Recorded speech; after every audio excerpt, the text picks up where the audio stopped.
我啊要给青岛的这个地铁啊点赞。为什么？我昨天呢是去坐青岛的那个地铁8号线和1号线，然后呢我坐了有2个站，比方一个叫大洋站，还有一个叫纺织谷站。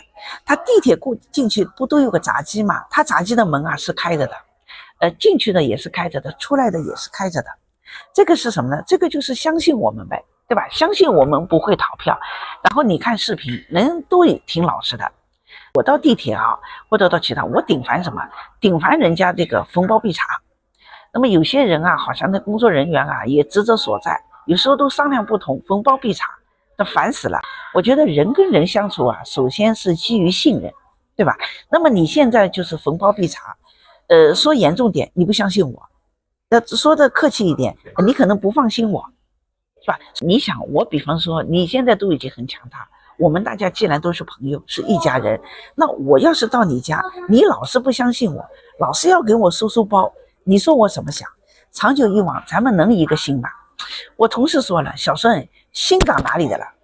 我说心不长里面的呀。就说啊，心长里面的，心又不是长在外面，长在里面的嘛，就是让你看不见的呀。人心嘛，就是隔着肚皮的。我同事挺聪明啊。我们不是就比较强大嘛？我们总不至于强大的连一个朋友都没有吧？我呢就出过一次国。当时我到巴黎去啊，我呢就是我们当时坐火车，我们要坐3-4个小时的火车了。他那个火车站啊，不像我们又刷身份证又是什么查包的，他没有的。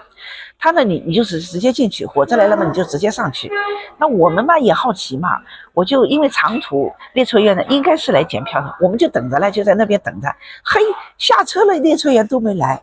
我们知道，因为中途啊那个列车员啊他抓小偷去了，因为有人呢少东西了，所以呢他呢忙着呢就顾不上我们了。那么还有一个我看不懂的呢，就是当时在巴黎啊，我们这边的这个垃圾桶是不是一般都是金属的或者怎么地，对吧？它是这样，它是一个金属的环，下面呢就套了一个袋子，那袋子还是个透明袋子，里面扔了垃圾，就有一点影响市容，这难看嘛。我呢就不懂，我回来就跟我同事说，我说他们那个垃圾桶啊不好的。他说小孙你笨呐。他说因为他们那边呢也是被恐袭过的，他说他们也学乖了，你这个一个透明的这个塑料袋在那，你往里面扔了什么垃圾，是不是人家至少都看得见啊？我说是啊，对吧？这个也是他的一个防范措施。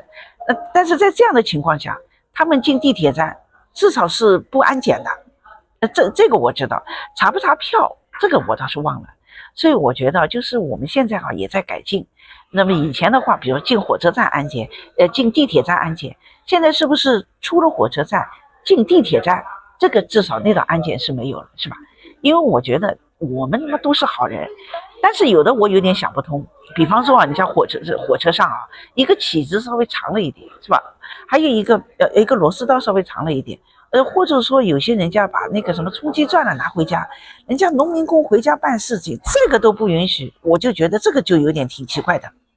我有一次坐火车，我还研究了那个来，我带了一个发胶，应该是100毫升、120毫升以下呢是可以带的，我是100，我妥妥的，而且我上车的时候呢没事儿，我在上海上车的时候没事儿。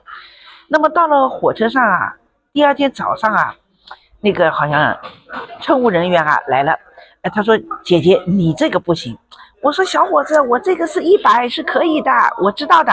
他说不是，他说不是100，现在是100，你这个不可以。那么我呢也有点心虚，我想大概要么这个规定有变化了，而且呢我也不愿意给人添麻烦，人家也是工作啊。我说那拿去吧，没事干我就再研究一下，确实是120。